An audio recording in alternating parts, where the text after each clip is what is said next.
critical materials like the platinum groups and the rare earth minerals are highly contentious on the geopolitical stage. Google's cooling system is so well optimized.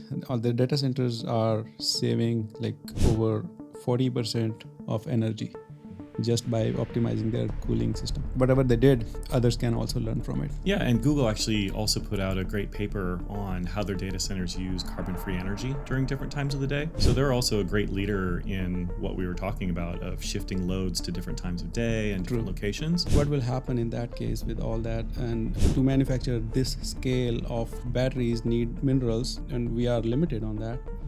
How do you see that, where it is going? Yeah, I think all of these things are enormous business opportunities. And it gets to this really critical point of using business as a mechanism to solve problems in the world. I'm Justin Beam. I've spent most of my career thinking about how we might get to a future of sustainable abundance for all, working with startups, corporates, governments, and nonprofits to try to understand the intersection of technology, business, and policy that might actually get us there. In my book, What Could Go Right, I focus on how a change in mindset can help us think about that ideal vision of the future in order to give us a roadmap towards what we want to build. Instead of focusing on doom and gloom and what's wrong with the world, we can focus on the world we want to build, which gives us actionable steps to move that forward. I look forward to today's conversation with Nav. Welcome, Justin. Thanks, Welcome Nav. to the show, and thank you for being here today. Thanks for having me. Every tool, every company is talking and running behind AI these days. And environment, focus, sustainability, climate, all these things are kind of sitting in the back burner with majority of those startups or companies. What is your opinion in all this? Like you're more into all this, and you have understood this business very, very well. What is your take on it? Like, is that true that like sustainability is still not aligned with the strategy so much, or where we are? Not at all. And as you know, I'm just finishing up SF Climate Week here in San Francisco. And I've just been really inspired by a lot of the startups, investors, and corporates that are out there actually making it happen. But I don't think sustainability is going away. I think it's just maturing. And so a lot of the conversations have moved from this is the right thing to do, lots of appeals to emotion, to really talking about standard business metrics. So instead of simply talking about sustainability, we're talking about things like the benefits that businesses get from it, like cost savings, like risk reductions, like better recruiting and more availability of talent. And then looking at more resilient supply chains and more resilient partnership networks throughout the world. And these are things we could have been talking about for the last 50, 100 years, right? These are standard business metrics, but they've been taken into the conversation around sustainability and sort of reformed into more of a moral argument, which I think is a correct moral argument, but that doesn't work on a P&L, right? There's no line item for what are you doing that's morally correct in the world, and are you saving the planet and helping society? There are becoming governance frameworks that help companies report on those things, and things like B corporations that have been formed to report out on not only their financial and economic benefits, but their social and environmental benefits. So that's great, but I think it's less of sustainability slipping behind or slipping away. It's more about the industry maturing in the way that they talk about it, and talking about it in ways that are really strategically advantageous to businesses. Like I said, with reducing costs of energy consumption or reducing waste. Why are we throwing things away that could actually be feedstocks for the new products that we're making? Risk reductions. So are we at risk in a supply chain somewhere? Is anything that you're building using child labor, for example? That's one, wrong. And two, a big risk to your business. So it just makes sense to understand what's happening throughout your supply chain, be able to audit that and make sure that you are doing the right thing yourself and you're pressuring and influencing your suppliers to be doing the right thing as well.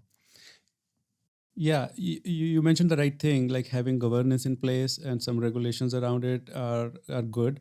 Like it helps building brand and trust reputation also for businesses, like ESG score and some other certifications like Energy Star on the products, and ISO and other marks. Those are good. And definitely, like if businesses do partnerships with other businesses and through procurement, like who are also environment friendly businesses who also have alignment with that part of the climate, um, it's useful to society overall. But to your point, morality, and it doesn't go directly with P&L. So, and that's the challenging, how this can be blended into company's culture so it is aligned with that moral grounds from top to bottom. Because unless it is driven through the top leadership, it is difficult, like company will follow. Yeah, that's true. And so we talked about a lot of the sort of hard metrics around the P&L and profitability and all of that. But there's these what we call softer metrics, even though they're extremely important. So what's the culture of your company? Do people support it publicly and also internally? Because employees that are excited and motivated and interested in what your company is doing are, higher performers, are more loyal to the company and stay for longer. So there's lower costs of hiring new people and retraining. And like I said, there's lower risk to your brand in doing the right thing. So leaders at the top of some of these big corporations have always been able to influence the world in some way. We saw this with Walmart when they were first coming around. They grew into an enormous company that was pressuring their suppliers to drop their prices as low as humanly possible. Yeah. Some of that was done with, I would say, sketchy suppliers and sketchy practices in some of those suppliers. But I think Walmart has come a long way since then. But the point being that they use their massive buying power as a customer for these suppliers to change the way they do business. And the same thing is happening with moral, social, and environmental issues. So a lot of these big companies are now pressuring their suppliers to find more environmentally friendly and more socially friendly ways of producing things because they all have a target on their backs. Social media has become ubiquitous throughout the world. And they're actually sort of terrified that they'll get called out on social media for something going on. Someone will post a video of some of their workers doing something that they don't agree with, and they'll have people quit. They'll have people boycott their brands. We're seeing a lot of political blowback at Tesla, for example, a very forward-thinking, environmentally friendly in energy and transportation company. But because of the cultural blowback to the CEO, the company's having a hard time. So just one example. But yeah, there's a lot of power that they have to be able to pressure those suppliers and move that forward in a way that's going to help them. Supply chain plays a big part to the environment. And talking about Walmart as an example, they own the ecosystem. They have like their own farms all the way to the warehouses, like everything they own it themselves. So like it's good to the companies at this scale, taking care of all those things. But there are hidden truths also that we cannot really find out otherwise because it's their own system and it's not accessible outside. But on the other side, not every business can go to that scale, right? So for small businesses, it becomes challenging to contribute to this level of environmental priorities a lot because of like the focus is to survive in this competition against big giant companies like this. So you were talking a bit about the smaller companies versus the large ones. Yeah. And so how does a smaller company, a startup, really make an impact in this sector or in the world without the bargaining power of a Walmart or a JP Morgan or one of these mega companies, whatever industry they're in? And I think it's by doing what they do best and what they're able to do better than those big companies, which is to innovate.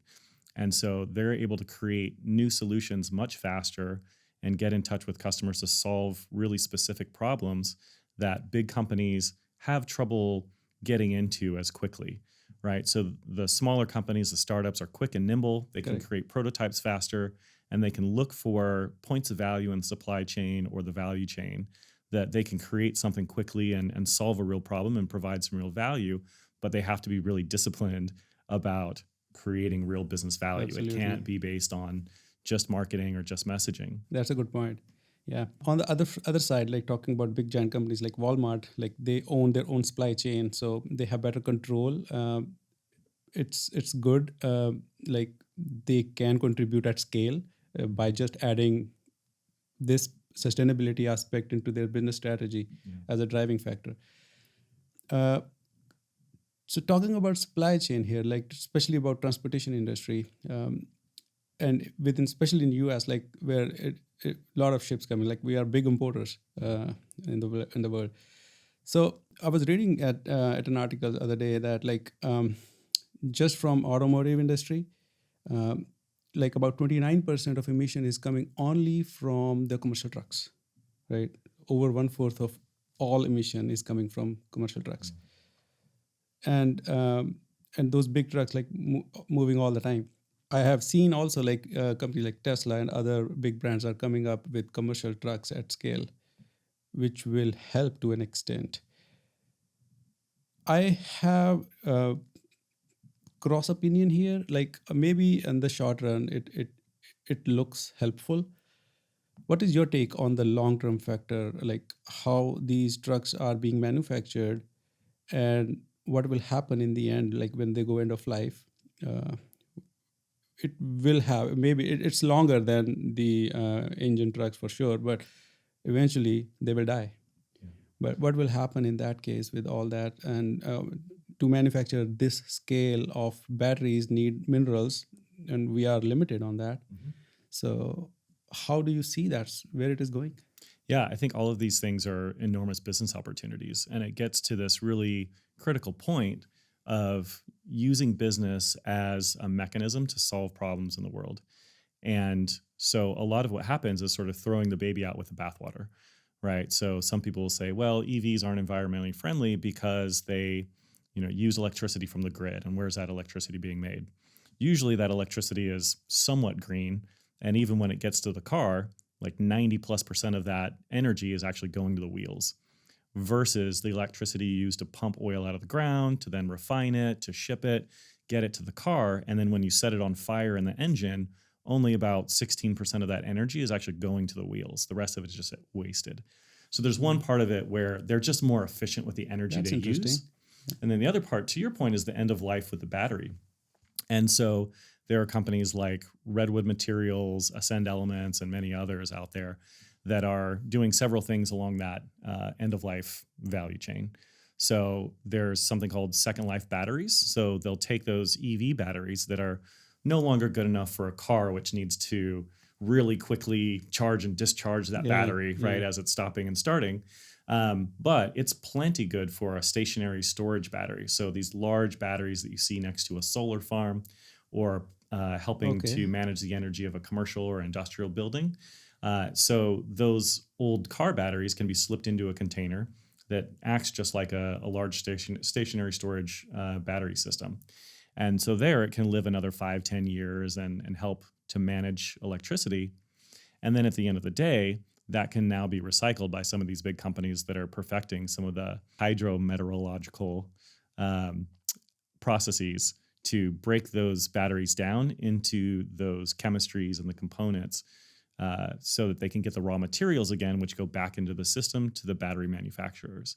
So instead of throwing the baby out with the bathwater and saying these solutions aren't perfect, it's really important, especially as an innovator or startup founder, to look at these as opportunities and think, okay, there's a problem here. Let's think about the second order impacts and third order impacts of these products and solutions.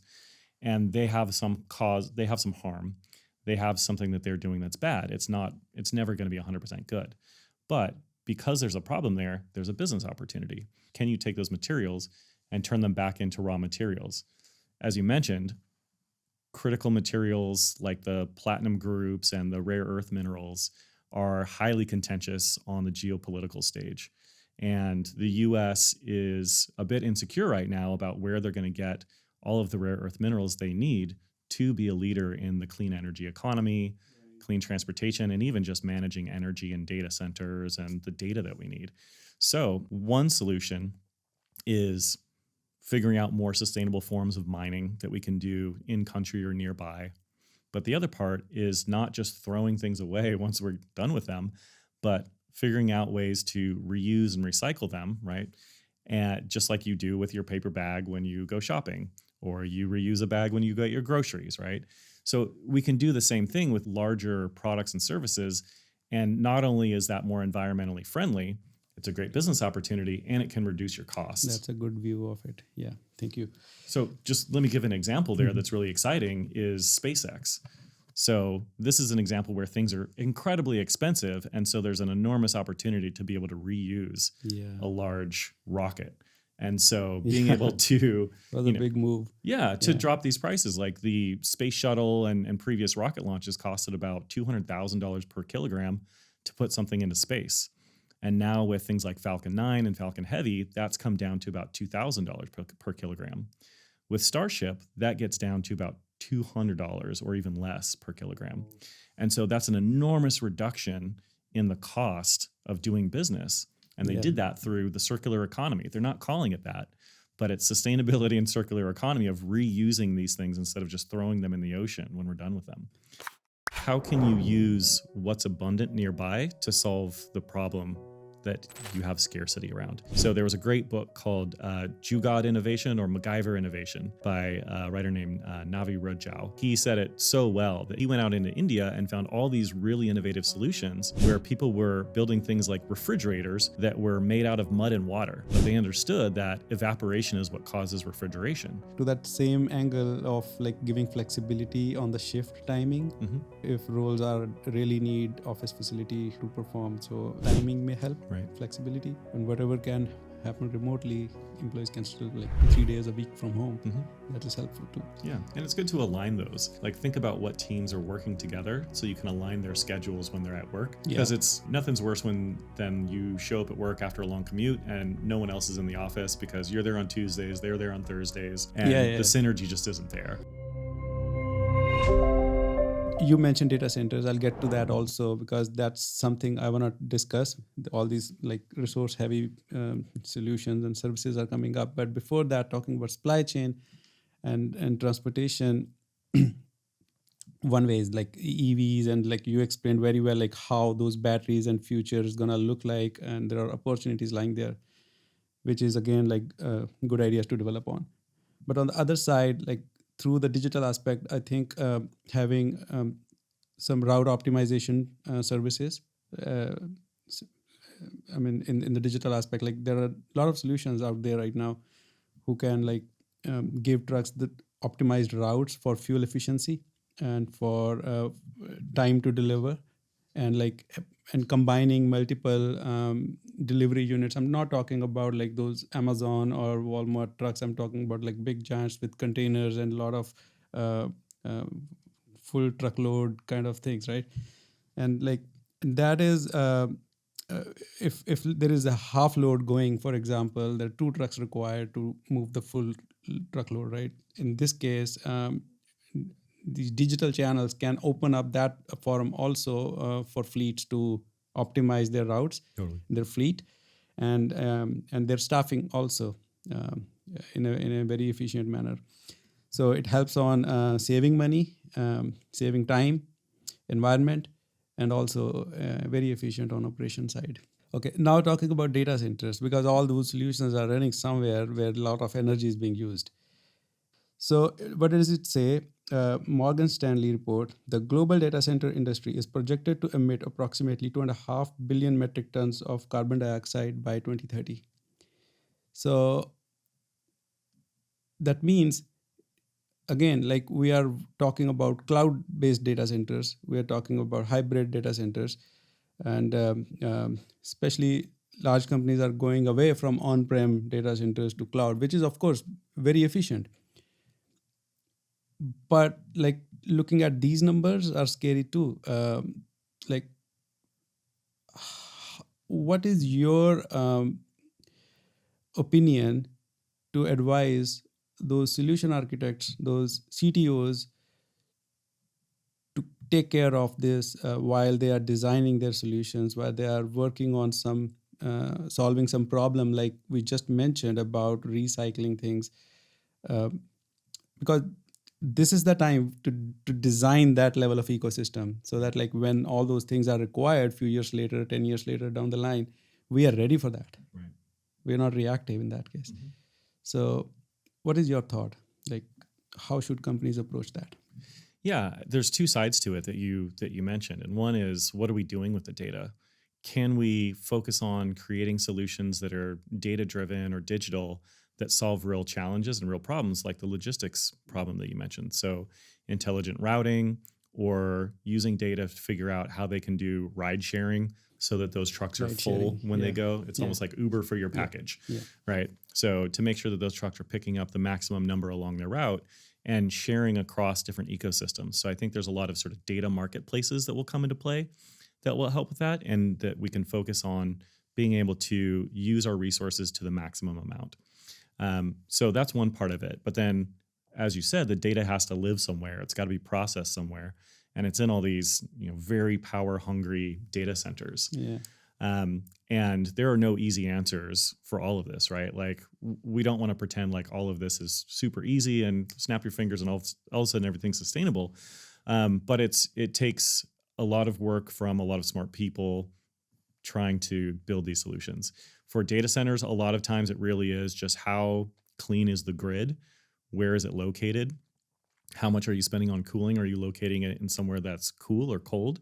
So there are innovators who are putting data centers under the ocean, or burying them under the ground, or putting them in very cold regions. There's even a Y Combinator company that just came out that's looking at putting data centers in space where it's very, very cold. Who knows how that'll all play out, but that's one part of it. So how can you use what's abundant nearby to solve the problem that you have scarcity around? So there was a great book called Jugad Innovation or MacGyver Innovation by a writer named Navi Rajau. And he said it so well that he went out into India and found all these really innovative solutions where people were building things like refrigerators that were made out of mud and water. But they understood that evaporation is what causes refrigeration.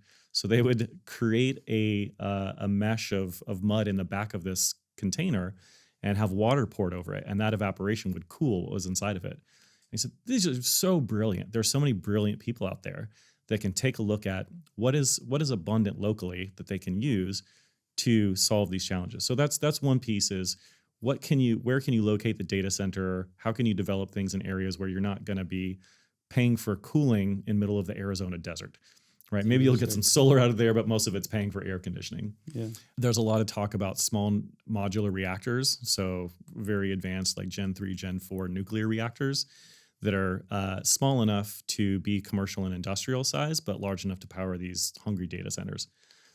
It's going to take a while for these things to come out of the market for a reasonable cost. But today there's a lot to do with optimization, and a lot of that's data driven.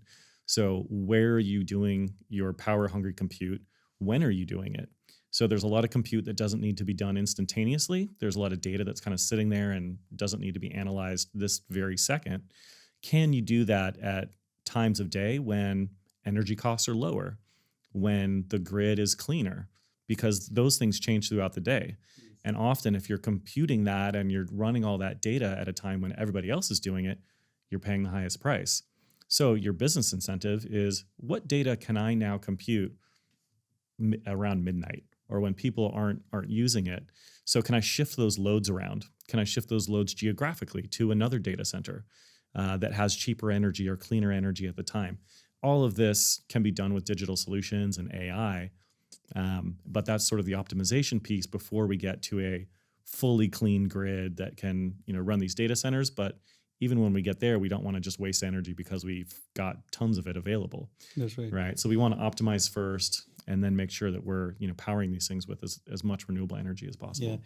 Especially these cloud providers, the big ones, they have different rates for different time to use, because they know that like resources are more available during the off-peak hours, and they discount rates big time. And that's and so many like low priority processes can really work during that time, and it works for most businesses. Right. Yeah. So that's one way to look at it. But it's very big picture. All these things, they sound great, but they may take time. By the time like one generation may go to the retirement age, could happen that. So again, like if we want to optimize existing data centers to the point like they use less energy and they're more optimized and still provide the same level of productivity. I've also read somewhere that like Google's cooling system is so well optimized, and all their data centers are saving like over 40% of energy just by optimizing their cooling system, which is a great example. Like they use existing resources to cool down the data centers at the same place. I don't know what they did, but again, look, whatever they did, others can also learn from it. Yeah, and Google actually also put out a great paper on how their data centers use carbon-free energy during different times of the day. So they're also a great leader in what we were talking about of shifting loads to different times of day and different locations. So that's freely available out there for anybody to download. Yeah, right. Because if we make these kind of changes at macro level, small changes, widespread, will also help big time, rather than few big players make changes versus like a lot of small changes can make up to that one big change as well. Mm-hmm. What I'm thinking is like, of course, a lot of companies are talking about sustainability, but how sustainable they really are inside, nobody really can measure from outside, right? They produce companies like big companies, especially public companies, like we can rely on their data, but still like companies, small companies, startups use AI and all those things, and they still don't know like how to help on the environment side. What's your take on the company culture? How companies can implement some of the sustainability practice in day-to-day lives of their employees and their culture system, and like blend that into practice for employees to deliver their work. Yeah, like everything sustainable, and so that there is no extra effort being spent towards this initiative. So it is supported along with the practice. Yeah. What do you think? Yeah, I mean, they have to practice what they preach first and foremost. Absolutely. So, you can't greenwash just by throwing a green banner on your website. That's going to get called out so quickly, as we talked about. And actually, we're seeing kind of a reversal from greenwashing to what I've heard called green hushing. So that companies are actually doing a lot of these great sustainability initiatives, doing things with customers, doing them with their employees, but they're not talking about it publicly. In fact, they don't want people to find out about it because it puts a target on their back, and then people are going to, just find ways of trying to tear them down for trying, right? Because they think everything's greenwashing. Yeah. But to your point, there's really specific things that they can do and ask employees to do. And so the first and foremost is talk about it. So from the top, to share that it's a culture that values sustainability and the actions of employees to be sustainable is really important. So create that sort of cultural conversation within the company so that people are thinking about it and talking about it and having conversations in the lunchroom or on Zoom or Teams about what they can do, and then give some specific examples of what people can do. We all know, reuse your mugs, right? Like maybe working from home every now and then. Yeah, like don't print if you don't have to. Yeah. Those kinds of things. Don't just like leave the faucet on in the sink. In the restroom or anything like that, right? Those are just totally basics. Bring your own coffee mugs. Yeah. And then there's things like use LEDs instead of incandescent lights. But many companies have already started doing that. And actually knew someone who was selling renewable systems and clean tech to companies. And he said, as a salesperson, the first thing he looks at is the lights. And if they don't have LED lights, he knows they're not serious about it, and he just concludes it as quickly as possible and walks away. So if they're already practicing a little bit of what they preach, and they put something in that's obvious that's going to save them 90% on their lighting or whatever it is for LEDs, it just makes total sense. But then to look out in the marketplace at a lot of the startups and a lot of the partners that are out there offering these things. So there's a lot of startups like Scoop, for example, or Lyft or Uber that are offering people rideshare to get to work or carpooling to the same areas. There are transportation benefits that many cities offer for employees to take transit instead of driving and skip the commute. It's safer, all these different benefits. So there are a lot of things out there. So take the time to catalog those things, find out how to access them, and make them available to your employees, or at least make them aware of them so that they can make a choice. Embed it in the company culture and get really specific about what they can do, and then practice what you preach when you're looking into your supply chain again and you're purchasing things. Purchase things that are sustainable and are recyclable and all of those things, so that somebody doesn't come to work and say, I just saw the CEO talking about sustainability, but here's this like gross plastic cup that's just like going to be here for the next 1,000 years. And, I don't believe what's being said. So it's a mix of all beating the above. traffic has been a big deal also, especially in this Bay Area. Yeah.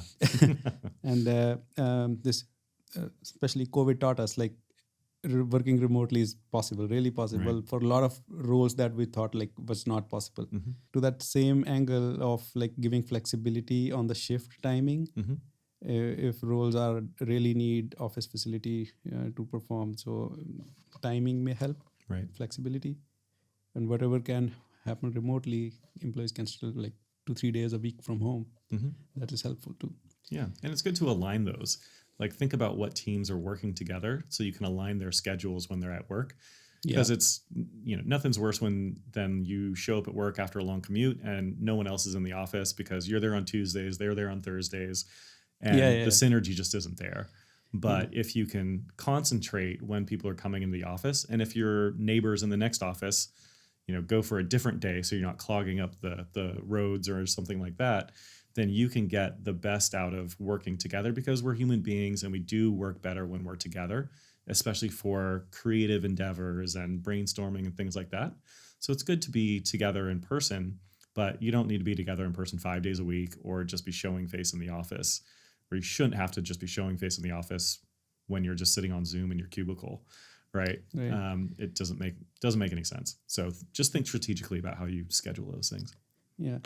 There's a lot of AI and agents that are helping to report more easily. I was just up at an event in San Francisco for Climate Week, and there's a great founder named Grace Tsai running a company called Unroll Carbon, and they're using AI agents to help do a lot of the grunt work that sustainability consultants now do to collect and compile and clean that data about their emissions and their gap analysis between the regulations and what they're actually doing now and how they can get there, and even life cycle analysis, LCA analysis, so that those consultants can, instead of taking weeks, they can take minutes to gather and collect and compile that data. How can an individual or small businesses can help and contribute their part to get to that sustainable abundance level?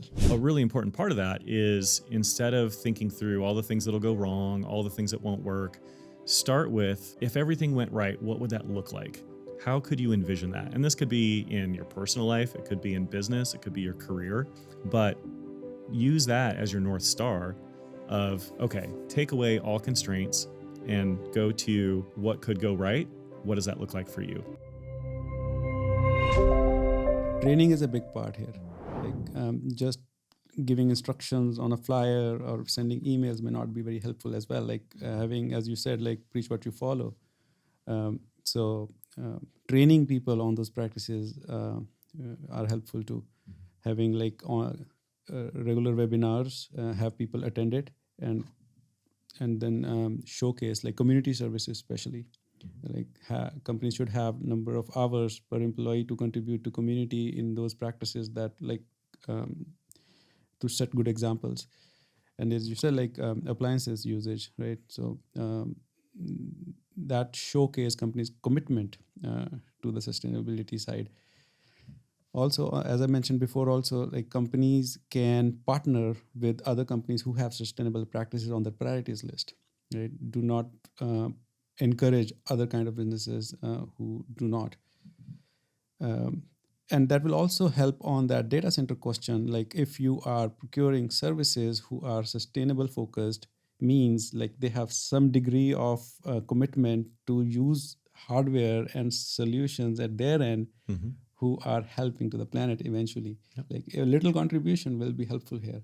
Like look at their ESG score, look at their what data center they are using, like what services they are using.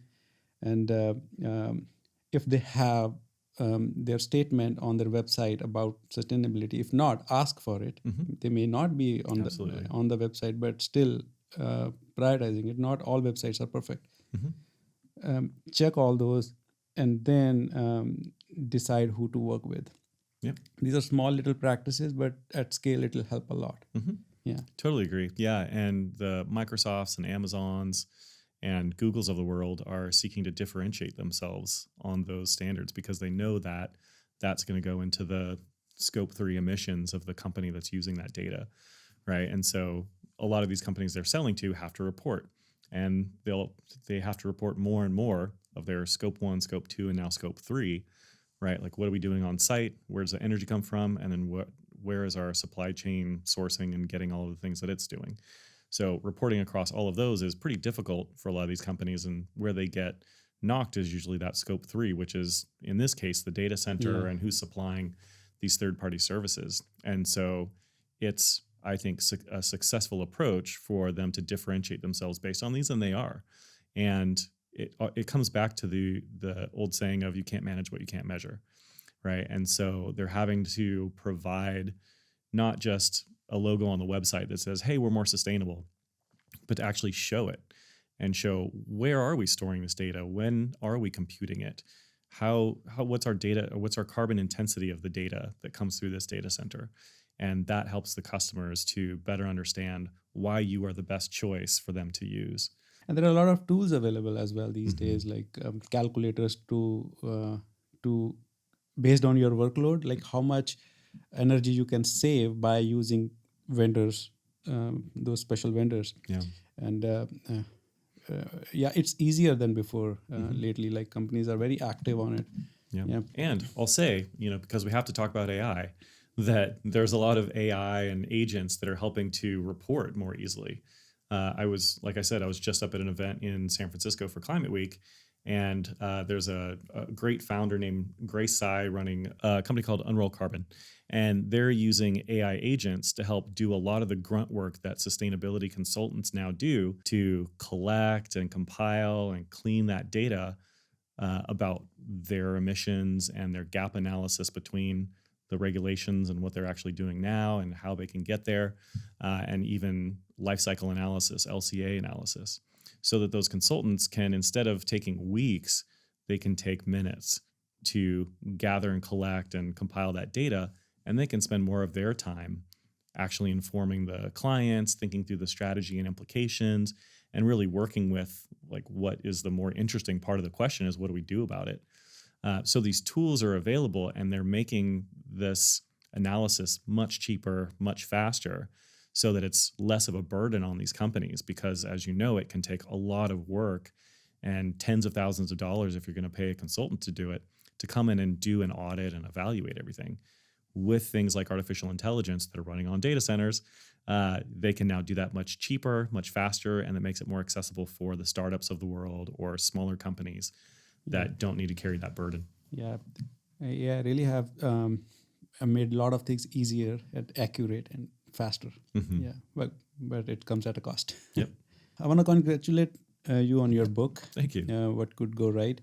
It reminds me, do the right things versus the things right. There is a say like we usually discuss at work also, like why are we doing all these things, right? Mm-hmm. Let's do the right things. Not everything has to go right. But I briefly looked at it about sustainability abundance. Mm-hmm. You mentioned a lot about it. So you want to talk about that? Sure. You mentioned different stages and our current state and our ideal future state. Yeah. So how can an individual or small businesses, alongside, like, of course, everybody, can help and contribute their part to get to that sustainable abundance level? Mm-hmm. Yeah, and thank you. It was a lot of fun writing the book, but it's also a lot of work. But it was really interesting going through all these concepts. Big achievement. Yeah, thank you. And a really important part of that is, instead of thinking through all the things that'll go wrong, all the things that won't work, start with, if everything went right, what would that look like? How could you envision that? And this could be in your personal life, it could be in business, it could be your career, but use that as your North Star of, okay, take away all constraints and go to what could go right, what does that look like for you? And not just in a Pollyanna optimism kind of way, but in a way that helps give you something to build towards. That everything's not going to go right. I'll just cut to the chase there, right? There's no way 100% of things will work That's well. a dream. Right. It's a nice dream to have. Yeah, but, yeah. But don't stop working in that direction, and don't throw the baby out with the bathwater. So go towards that, and then you can align a team. If you're building a business or running a team, if you're able to articulate what could go right and excite people and engage people around that goal, then you can start building really tactical and tangible steps to get there. And that's when you can start making plans. That's when you can start making strategies. That's when you can start putting tasks in people's hands to be able to go out and complete these things. So on that note, when thinking about where do we go as a society and where is the world going? And sustainable abundance is what comes up, right? And so to talk about sustainable abundance, we need to talk about where we are today and where we're going and where we've come from. And so we can start, if we think about this in a couple different ways, we can start with unsustainable scarcity, which is probably the worst place human beings can be, right? At a place where nothing is really available, life is really difficult, and we are not taking care of the environment around us. We're just making things much worse. So humans have lived in this state before, especially during cataclysms or difficult times, when they've stampeded entire herds of bison over cliffs so that they can eat one of them, right? Or mammoths and things like that. It's extremely wasteful, terrible loss of life for other species, and not something that's really sustainable to do at all. But they're doing it because they're living in scarcity. What I think capitalism and our industrial revolution has done a really good job of is getting us to abundance, but it's unsustainable abundance. So people who are curious and not satisfied with, okay, this is just the way we do it, so let's follow that, but that know the resources available to them. We talked a little bit about AI and how people used to be satisfied with just wondering, I wonder what happens here, or I wonder why this does that. And then, a couple decades ago, Google came in and solved that problem. Now you can just Google it and the answers to those questions. Success is never linear.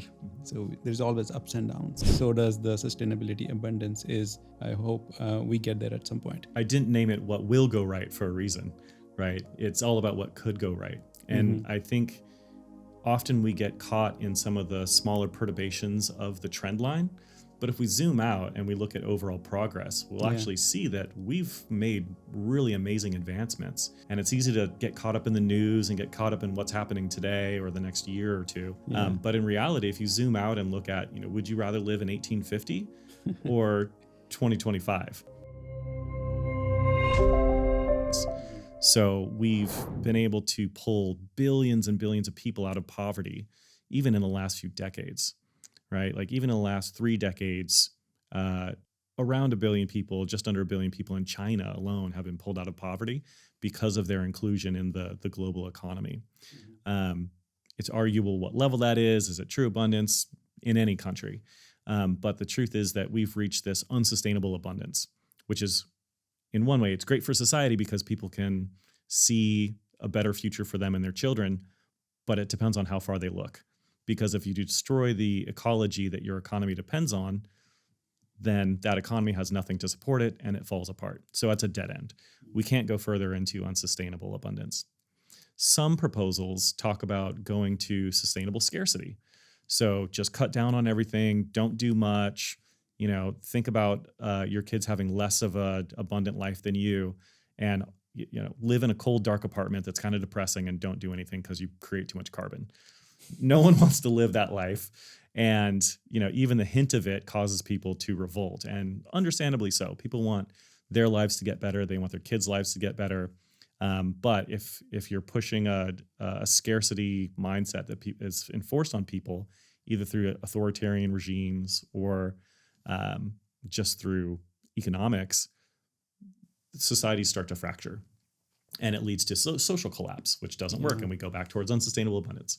But the good news is that the only real viable future for humanity is the most exciting one. And that's one of sustainable abundance, where we're able to solve the problems that you and I are talking about today, where we can have nice things and we can do these things. We can create products and services that help people and bring people out of poverty, but we're able to do that in a way that's sustainable and that's circular and regenerative for the ecosystems that our lives and our economies depend on. And so getting to that point is so exciting, actually, because we don't have to look at humans are such terrible creatures. We're destroying the earth. Like, oh man, we're a virus on this planet. There's supporting evidence for some of those things, but it doesn't have to be that way. And if we think about what could go right as sustainable abundance, and we all work towards that direction, whether you're working at a big company, whether you're starting a startup, or you're starting your career today, then we can all pull together and make that a really exciting future where we have not only abundance of products and services, but abundance of time and time for relationships and community and all the things that really make human beings whole from a full perspective. Beautiful insight, Justin. Thank you. Yeah, that's really interesting to look at, because we've been used to having and seeing things go wrong mostly, and we have accepted mistakes as part of the learning process and improvement on top of it. And what could go right is not usual, right? Success is never linear. So there's always ups and downs. So does the sustainability abundance is, and I hope we get there at some point. Yeah. And I didn't name it what will go right for a reason, right? It's all about what could go right. And I think often we get caught in some of the smaller perturbations of the trend line. But if we zoom out and we look at overall progress, we'll actually see that we've made really amazing advancements. And it's easy to get caught up in the news and get caught up in what's happening today or the next year or two. But in reality, if you zoom out and look at, would you rather live in 1850 or 2025, right? Like, I would not want to go back to an 1850s saloon and complain about not getting Wi-Fi, right? Like, I feel like I'd be thrown out on my keister and challenged to a duel pretty quick, right? And so even though we've gone through some really, really terrible wars, we've gone through some incredibly hard economic times and social times, we've been a resilient species. We've always come back better. And I think, we get trapped on these little parts of the trend line, on the line, but the trend line is very much up and to the right. Yeah. And you can see it when you zoom out and look at the bigger picture. And I think that gives me hope, and hopefully a lot of other people hope. That's true. Or hope. That's true. I think that gives me hope and gives a lot of other people hope to think about it that way. One last question I want to ask about the hiring process. I typically have that for job seekers out there who have good ethics, who have practice, but sometimes they just stay too focused on the next job they want to get. So if you want to hire somebody to take you to the next level, if you want to hire somebody, what you will look for in that person, focused on the KRAs and the sustainability practice? Yeah, I think there's a few areas that come to mind. I mean, one is we're all human beings and we want to work with people we like working with, right? And so you have good rapport, you have honesty, you have openness so that you can share not only easy and fun ideas, but difficult ideas too. And you can have conflict in a way that is productive and that you can get there. And two is resourcefulness. So people who are curious and not satisfied with, okay, this is just the way we do it, so let's follow that. But that know the resources available to them, right? We talked a little bit about AI and how people used to be satisfied with just wondering, I wonder what happens here, or I wonder why this does that. And then, a couple decades ago, Google came in and solved that problem. Now you can just Google it and you know the answers to those questions. And now with things like LLMs and generative AI, you can go beyond that and you can not only get answers, but you can get really sophisticated assistance and help. And even with agents, you're starting to be able to get action. And so as we move forward, I think everyone's going to become a bit of a manager, right? And so a manager of a lot of different generative AIs and agents that will go and do a lot of the tasks that we spend a lot of time doing. And so it's almost this digital maturity from search to agents and automation that will do a lot of this work. And so someone who's got those resources and thinks about outside of the box about how to solve a problem and is willing to leverage these tools that are available to them and maybe knows a lot of the tools that I'm not aware of, right? That they can leverage to do a better job. And then on top of that, bring something unique to the table to the team, right? One of the worst positions you can be in is having a team full of people who all have the same talent and think the same way. You want people from diverse backgrounds with diverse types of thought that are going to come in and challenge you on what you're thinking. Maybe not in a way that's always dragging you down or just to be just to counter what people are saying, but in a way that helps you think through things better and consider different perspectives that you wouldn't have otherwise. And so when you bring these things together along with respect and with openness and communication and honesty and trust, I mean, that's a really high-performing team and a great team to be a part of. That's a good one. And one big takeaway I have from your potential candidate is like to know how to use AI to the point, like get better results and have a unique quality. Yeah, I've heard that too. Yeah. So, and I think it's true. I think if people still continue to grow and become perennial learners, then there is always going to be a place for them. And I think we'll all kind of get there. But it's easy to get locked into, this is my job, this is my role, this is my task, this is exactly what I do. But it's a lot more interesting to live a life where you're learning more often and figuring these things out. So in one way, it's good psychologically and emotionally for us to have that continual learning. Yeah. It will automate a lot of the things that we do today. And I think for the better, it'll challenge all of us, as I said, to get away from things like manual data entry and pouring through gigantic spreadsheets looking for a needle in a haystack or all these things, or researching for hours and looking across all these sources. Having your digital interns available at all times to go do that research for you and synthesize things, but not having it do your homework for you and you just turn in what the AI gave you, but allowing it to help you think more critically and ask better questions, which is really what it's challenging us to do, is to come to the table, and it's really compelling us to ask better questions and to take those questions further than ever before so that we can be more productive, more creative, more innovative, and have more resources for every human being to be able to get closer to their ideal end state. Absolutely. Sure. Thank you, Justin. Thank you for your great conversation and insights. I really appreciate your time today. Thanks, Nav. It's been a lot of fun and always love talking to you. Thank you. Thank you so much for hanging out with us. I truly appreciate your time and attention. If something in this episode sparked a new idea, shifted your thinking, or even just made you nod along, go ahead and hit that subscribe button. We are just getting started. We might have made mistakes. I promise we will improve. In every episode, I'm going to dive deeper into such conversations that impact us.